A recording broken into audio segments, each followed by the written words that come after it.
profound moments of my life during that part was I remember when the police kicked in my door. I remember me sitting in the living room handcuffed and CNBC was on. And the man said, you got to be a to be doing this and watching this. For real. Listen, Moose, I said this got to be the first one of the year. You know what I mean? 100%. It got to be the first one. We got to What start. a way to kick off a new year. Yeah, this is going to be fire, man. I'm excited for this. But yeah, Trap, man, I mean, phenomenal year, a great 2021. I think stretching back through the pandemic, you've really served as a staple for the community. But for, as Nikki would say, the one or two people out there who might not know you, give them a quick intro, man. Who is the Wall Street Trapper? Yeah, so Wall Street Trapper, man, just grew up in New Orleans, right? Saw my mother get shot early, and that kind of set a tone for my life. 16, I went to prison for attempted murder on robbery, product of the same violence that I saw, right? Because I just felt like it was a necessary evil. It was what was necessary. It was needed around me. Kind of like a lion hunting, right? It's gruesome to people who don't understand what it takes to survive in that environment. Went to prison, and it was in prison where I got introduced to financial literacy. Went to the whole solitary confinement, where a white guy, he told me, he was like, "Yo, y'all playing the wrong game, man." And just immediately I was so aggressive in that age and in that state of my life where I met that with more aggression. Like, what do you mean? Because all I knew was the game. So I kind of felt like he was insulting what I knew and the life that I knew and understood and that I lived. And he was just like, no, like, I'm not being disrespectful. Like, y'all playing the wrong game. And so I'm like, what you mean by that? Like, you ain't here with me. So what game you playing that I ain't playing? Right. And his conversation is so amazing. And he was just like, yeah, I'm doing 18 months, but I'm in here for embezzling $2.8 million. He was like, you ever seen $2.8 million? And the one thing about prison is, like, you can say whatever you want to say, but the paperwork always tells you the truth. So I'm like, man, let me see your paperwork. So he showed it to me. He paid $800,000 restitution. He kept $2 million to himself. He's doing 18 months. He was like, nah, what are you in here for? I'm like, damn, I'm in here for attempted murder on robbery. He was like, how much time you face? And at the time, I didn't have my time yet. I was like, shit, 10 to 99. Damn. Wow. Like, that was a reality check right there. Still a teenager at that time, right? 16. I ain't even made 17 yet. And I'm just like, dang. Okay, so how do I play that game? Like, how do I do what you do? And so we just started having a conversation. Now, I'm in New Orleans, so at the time I got a red band. So in New Orleans, a red band means attempt murder on robbery, violent offense. And he has a red and white band. So that automatically let me know that he going to the feds. So it's crazy, but like in prison, like a federal charge kind of like has a hierarchy to a state charge. You kind of look at that different. So we just started talking, man. And he just started telling me, like, wealthy people do these things. Like, wealthy people stop trading time for money. Wealthy people start making their money work for them. Wealthy people learn how to give value to people. The first two I had never heard in my life ever. I made him explain that to me. The third one, I didn't understand it until I started my own business. And so I was like, damn, this makes sense. So as he got me into that and he started walking me through that, he was like, this is how you make your money work for you. This is what wealthy people do. They buy stocks, they get into real estate, and they start a business.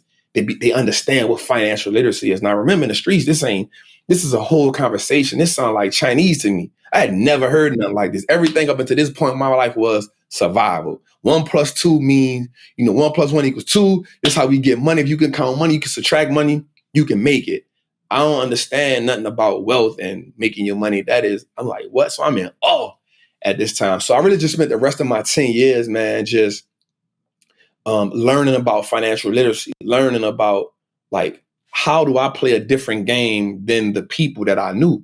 And so when I got upstate, when I got to prison, when I got, to the penitentiary, I got introduced to like CNBC, and I started like, look like, damn, like, these white people really making a whole lot of money and they're not risking their life for it.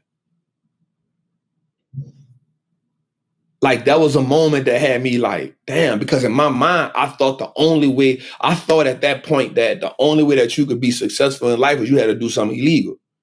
And really and truly, if you wasn't in the streets, like, what you doing? Because everybody that I knew that was working 2 jobs, they were struggling.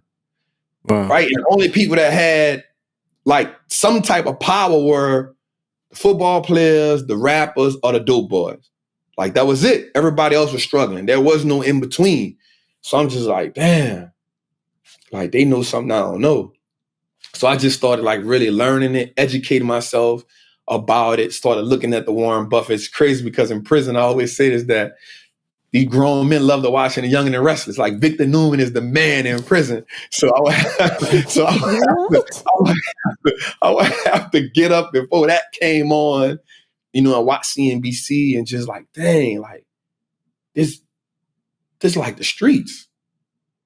And like, once I made that comparison, it was like, boom, like everything started clicking, the books and everything, it started making sense to me because I was able to like, okay, like, this is like the streets. This is like going to somebody's neighborhood. This was a terror fifth. This is like paying draft.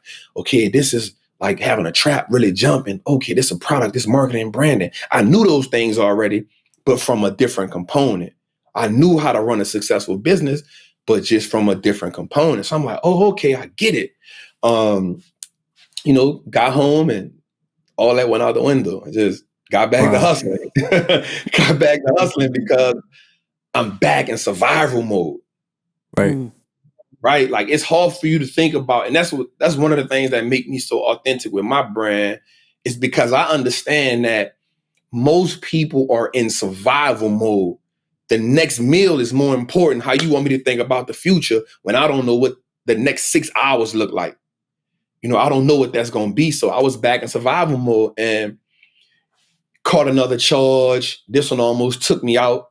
My dough got kicked in. You know, whole lot of drugs, whole lot of guns, whole lot of money. That just, it's crazy because even at that point in my life, I would be in my trap house or in my crib.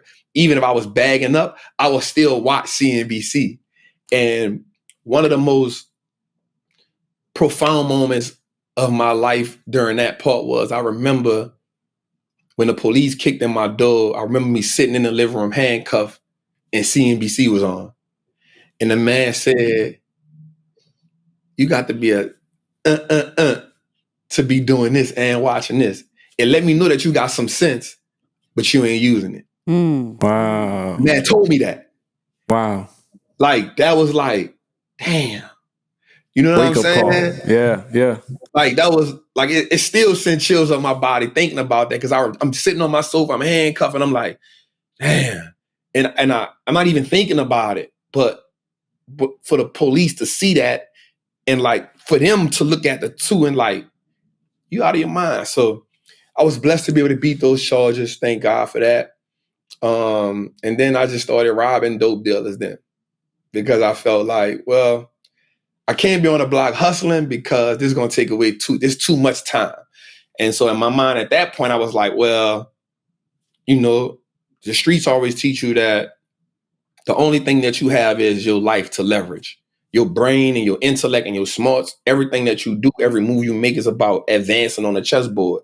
Not the chessboard of life, but the chessboard of the streets. How do I make another advancement? Everybody has a part to play, whether you're a pawn, a bishop, a knight, whatever it is. So I was like, all right, well, hustling on the block really not my thing no more, because I'm fighting charges. So I'm about to just rob dope boys. And at that point, all they could do is see me in the street. They can't call the police. Nobody can rat on me. I'm good at this point. That lasted for a minute, you know, did my thing with it. But then I got in a situation that was real bad, almost got killed. My homie saved my life. And at that point I was like, man, I'm about to just give it up. And I got found out guilty. I got another charge overturned. I did 10 years. I came too close to death at this point. Like, the dude got the 12 gauge to the back of my head. And I'm like, bro, this how I'm about to go out, man. And, you know, again, God blessed me again. So I was like, all right. And I just told my partner the money we took from that, I was like, bro, you can have it. I'm good. I'm out. And I just focused like on this. And a day came to me. I was at work. I was building stadiums and power plants. And I remember the man was trying to get me to cut my beard. And I was like, man, I ain't cutting my beard off, man. And I walked off the job and I started the brand. I ain't never looked back. And I believe that everybody should go all in on something in their life. Something you should just go all in on. Don't worry about the risk. And when I went all in, my biggest fear was that I was going to go back to the streets. It wasn't that I wasn't going to be successful as an entrepreneur. It was, if this didn't work, I was going to go back to the streets, because I already told myself, once I walk away from this job, I'm never going back. Right? I'm never going back. Because as an ironworker, I was working 10 hours a day, 12 hours a day, 7 days a week, 84 hours a week, 94 hours a week, I built a Mercedes-Benz stadium in Atlanta. Like, I built stadiums and power plants across the world. That's brutal work. But for me, it was like, all right, if I walk away from this, I ain't never coming back. So it's either be a successful entrepreneur or I'm going back to the streets. And that was my biggest fear. It wasn't failing as an entrepreneur. So God bless me. And man, here I am right now. So I'm thankful for everything I'm at right now. Wow. Sheesh.